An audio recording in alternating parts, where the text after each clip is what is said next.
जय हिंद।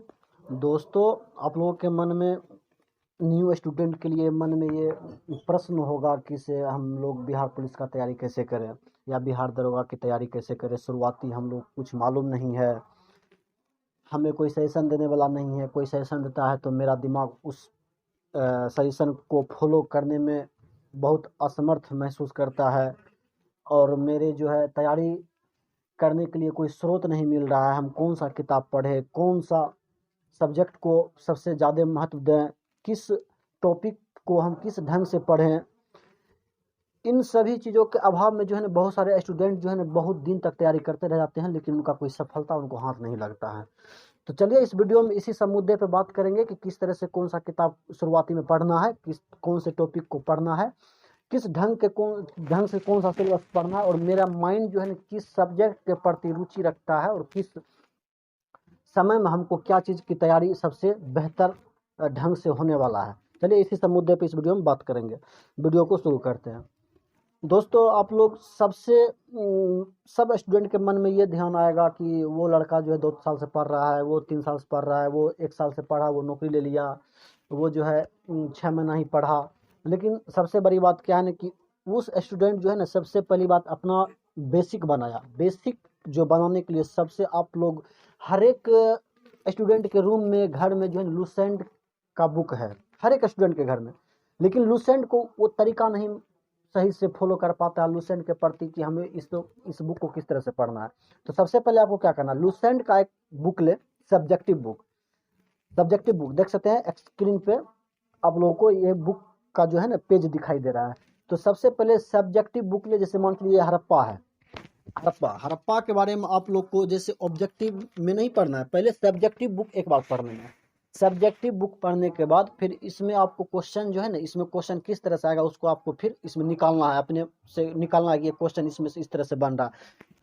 जैसे मान के चलिए क्वेश्चन निकालना है कि से नर्तकी की एक्कासी मूर्ति कहाँ से मिली, तो मोहनजोदड़ो से। इसी तरह से क्वेश्चन जो आप लोग को एक हड़प्पा सभ्यता से जो क्वेश्चन निकाल लेना है, उसके बाद उसको याद कर लेना है।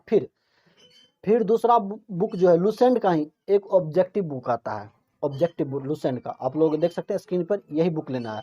ये ऑब्जेक्टिव बुक लूसेंट का है। जिस तरह से आप हड़प्पा सभ्यता को पढ़ चुके हैं उसमें से क्वेश्चन सब्जेक्टिव बुक में निकाल ली हैं। अब क्या आपको इसमें लाभ मिलेगा सब्जेक्टिव बुक में कि जो क्वेश्चन उस बुक में नहीं दिया गया है वो क्वेश्चन जो है लूसेंट के ऑब्जेक्टिव बुक में दिया गया है।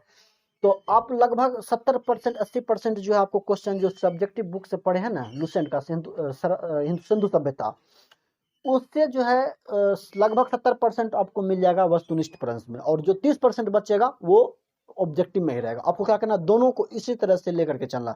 जो टॉपिक को पढ़ना है पहले लूसेंट का सब्जेक्टिव पढ़ लें, उसको सही ढंग से कहानी की तरह पढ़ लें, उसके बाद लूसेंट का ऑब्जेक्टिव बुक जो है उसको फिर उससे डीलिंग कर लें। जिस तरह से हम लोग सेट मारते हैं उसी तरह फिर लूसेंट का पहले ऑब्जेक्टिव सेट लेकर के उसको बना लेना है, कितना मेरा सही हुआ है, उसका बेनिफिट जो मैंने सब्जेक्टिव बुक पढ़ा है उसका बेनिफिट क्या हमें मिल रहा है इस बुक में कि नहीं मिल रहा, आप लोग को तुरंत रिजल्ट मिल जाएगा। उसके बाद जो भी क्वेश्चन नहीं मिलता उसमें क्या करें देख लीजिए, यहाँ पे टिक लगा हुआ है, उसको उसी ढंग से आप लोग लूसेंट का सब्जेक्टिव बुक को जो है टिक लगा करके उसको आराम से फिर उसको याद कर ले। इसी तरह और उसके बाद आप लोगों का जो भी सब्जेक्ट पे पकड़ है, जैसे हमने लूसेंट का बुक जो है 2-3 बार पढ़ लिया है, तो उसको उसको क्या करना है कि रिवाइज के लिए उसको बहुत जल्द ही जो उनको 1 महीने के अंदर या उसको पूरा को फटाफट पूरा लूसेंट को खत्म करना है। ऑब्जेक्टिव सब्जेक्टिव दोनों बुक को एक बार ध्यान रखिएगा, ऑब्जेक्टिव और सब्जेक्टिव दोनों बुक को साथ लेकर चलना, तब आपकी तैयारी जो है ना बहुत बेहतरीन ढंग से हो पाएगा। और जिस सब्जेक्ट में आपका पकड़ 30% 40% है उसको बाद क्या करना है, उसको ज़्यादा नहीं 70% तक उस बुक को लाना है कवर में। जैसे कोई भी सब्जेक्ट, जैसे हमको इतिहास में 40% कवर है, 30% और आपको कवर करना है। 30% कवर करने के लिए आप जो है ना कोई भी बुक पढ़िए उससे रिलेटेड, लेकिन इतिहास से एनसीईआरटी का सिर्फ बुक पढ़ना है, कोई भी बुक उस रिलेटेड में पढ़ना है एनसीईआरटी का बुक।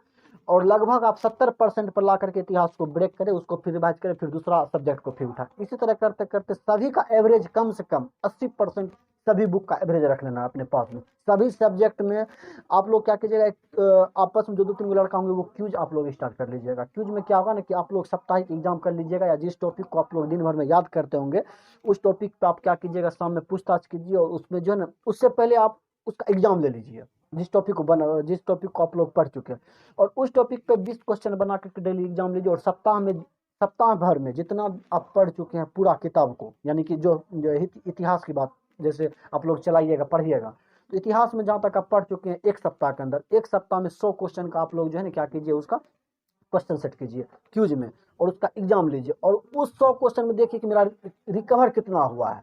100 क्वेश्चन में क्या आपका 70 आ रहा है, क्या आपका 40 आ रहा है, क्या आपका 80 आ रहा है। आप यदि जो 80 ऑल टू ऑल सप्ताह भर के क्लास में ले आ रहे हैं तो सोचिए कि आपका तैयारी बिल्कुल एकदम सटीक जा रहा है, एकदम कोई आपको कोई दिक्कत नहीं है, कोई कुछ भी कहे उस पर कोई ध्यान नहीं देना। उसके बाद टोटल चीज लेकर के फिर एक मंथ पे जाना। एक मंथ में जैसे ही आपका हिस्ट्री खत्म होता है एकदम अच्छे तरीका से, ऐसा नहीं कि बस पढ़ लिए हो गया 5 दिन में खत्म हो गया, उस तरह से नहीं, एकदम अच्छे ढंग से जब एक महीने में आप लुसेंट और ऑब्जेक्टिव दोनों सब्जेक्टिव दोनों बुक को आप यदि जो पढ़ लेते हैं तो आपको उसका क्या बेनिफिट होगा, फिर एक महीने में आप एग्जाम फिर लीजिए पूरा सब इतिहास का, ऑब्जेक्टिव प्लस सब्जेक्ट दोनों बुक का, और उसके बाद उसमें रेशियो देखिए, आपका रेशियो 80% रह गया है तो आपका बेस्ट स्कोर है। उसके बाद क्या कीजिए, फिर नेक्स्ट सब्जेक्ट को स्टार्ट कीजिए, जैसे भूगोल हो गया, सबको एक एक चैप्टर करके क्विज में स्टार्ट कीजिए। उसके बाद क्या करना है, सभी का एग्जाम लीजिए, और पहले ध्यान रखें एनसीईआरटी का प्रथम बुक जो होगा ये खत्म करने के बाद उसको पहले पकड़ना है। लुसेंट और ऑब्जेक्टिव सब्जेक्टिव दोनों बुक को पढ़ लेने के बाद आप उसके बाद जो है ना अपना तैयारी को जो है और भी बुक को अपना एजुकेशन में जोड़ सकते हैं। तो आप लोग को बिल्कुल चिंता करने की जरूरत नहीं है कि किस तरह से पढ़ना है, बस आप लोग जिस तरह से मैंने बताया सेम उसी तरह से आप बिल्कुल करें। आप लोग देख लीजिएगा, आज मैं आप लोग को वीडियो अवेलेबल करवा रहा हूं, तो आप आज से मेरा आप जितना मैंने कहा है उसको यदि जो आप 2 महीने तक फॉलो करते हैं तो उसके बाद 2 महीने के बाद मेरा वीडियो फिर से देखिएगा। ये वीडियो मैं डिलीट नहीं करूंगा, क्या मैंने जो कहा वो बिल्कुल सही हुआ या गलत हुआ। यदि जो गलत हुआ होगा तो आप मुझे कमेंट में आप जो भी कुछ कहना चाहेंगे उसका हम जवाब आप लोगों को देने का पूरा कोशिश करेंगे। लेकिन मैंने जिस तरह से मैंने अपना टीचिंग लाइन में जिस तरह से मैंने स्टूडेंट को करवाया है, वो स्टूडेंट अभी दरोगा में भी है और फायरमैन में भी 2380 वाला में भी वो लड़का जो विद्यार्थी जो है ज्वाइन किया। अभी फिलहाल हम लोग क्यूज का प्रक्रिया चला रहे हैं, इसीलिए आप लोग जो है ना जिस तरह से मैंने कहा, अभी भी बिहार पुलिस वैकेंसी आने में अभी समय है। एग्जाम कम से कम 6 महीने या 4 महीने मान के चलिए, जो वैकेंसी फरवरी में आ जाती है तो उसका एग्जाम होने में कम से कम 3 महीने 4 महीने का समय लगेगा। 3-4 महीना से पहले आपका Lucent objective subjective book all to all आप खत्म कर लीजिए, देख लीजिए आप 60+ आप एग्जाम में स्कोर करके आओगे एकदम। उसके बाद जो होगा आप लोग इस तरह से ढंग कीजिए। आप लोग उसके बाद बताइए क्या मेरा सजेशन सही लगा या गलत लगा, ये आप पे डिपेंड करता है कि आप किस अनुसार मेरे बातों को समझे हैं। मैंने जितना बताया, क्योंकि जो सफलता जो स्टूडेंट मेरे किए हुए हैं उनका सफलता का इसी तरह से मैंने करवाया और वो लोग सफलता पा करके अभी जॉब में है। इसलिए आप लोग विशेष करके ये ध्यान दें, जिस तरह से मैंने सारी बात बताई उसको सिर्फ फॉलो कीजिए। मैं गारंटी लेता हूँ कि आप लोग का जॉब कोई नहीं रोक सकता है, बिल्कुल मैं गारंटी लेता हूँ।